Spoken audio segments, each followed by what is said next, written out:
Hello viewers, this is AZ as you all know. Welcome back to my channel Studio A to Z. As I have mentioned in my previous video, today's topic is British versus American words. Actually, there are many certain things which are named differently in British English and differently in American English. So I'm here to help you out with those certain things names. Okay?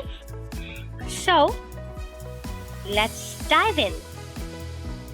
And the first thing for you is, it's a kind of snacks. We all know it. Okay?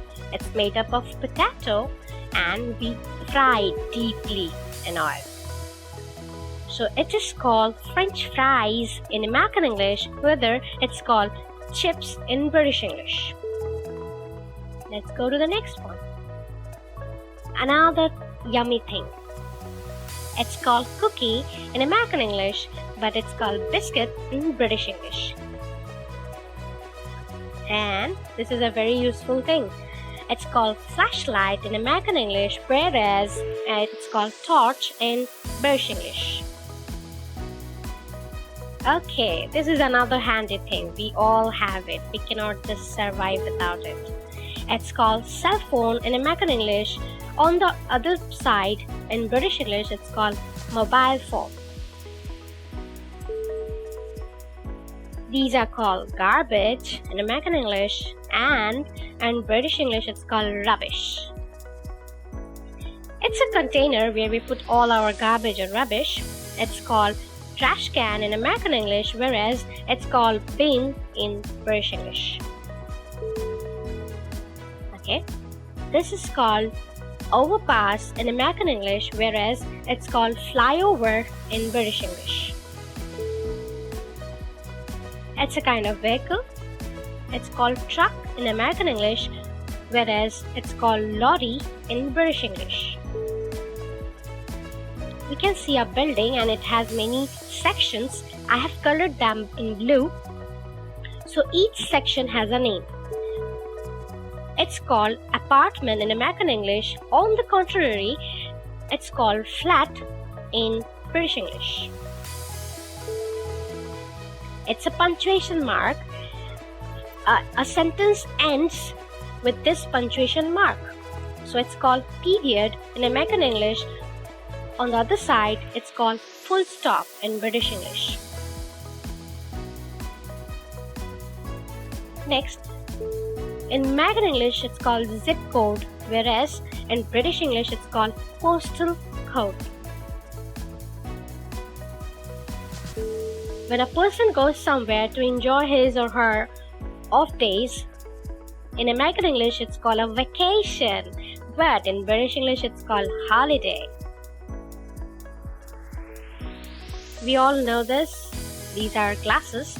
In American English, these are called eyeglasses, whereas in British English, it's called spectacles. It's an undergarment. It's called undershirt in American English, whereas it's called vest in British English. It's a baby item.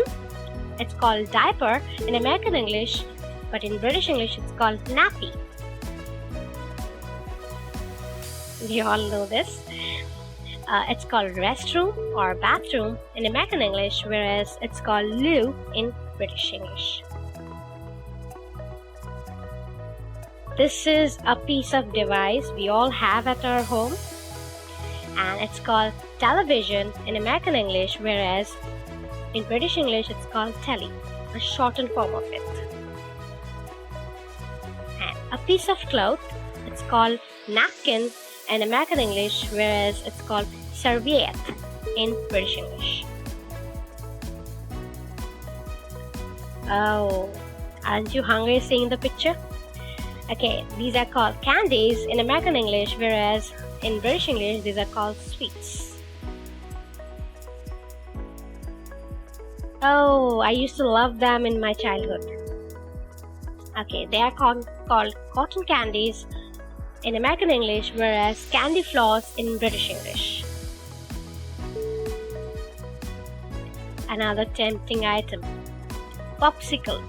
in American English, and in British English it's called ice lolly. Okay. If we take a parcel from some place to another, in American English it's called take out, whereas in British English it's called take away. In American English it's called schedule, whereas in British English it's called timetable. In American English it's called eraser, whereas in British English it's called rubber. Mail, it's called mail in American English, whereas it's called post in British English. Subway in American English and underground in British English. A place where we get all our medicines, we go there to buy medicines, it's called drugstore in American English, whereas it's called chemist shop in British English. Phone booth in American English and phone box in British English. Line in American English, whereas queue in British English. Queue. Okay? And this is the last word for today. Elevator in American English, whereas lift in British English. And what do you think? Why I have written to be continued here? Because I have more to give you in this topic. I'll be continuing this topic to my next video, which will be British versus American words part 2. So be ready. Till then, stay tuned with Studio A to Z. Tatas!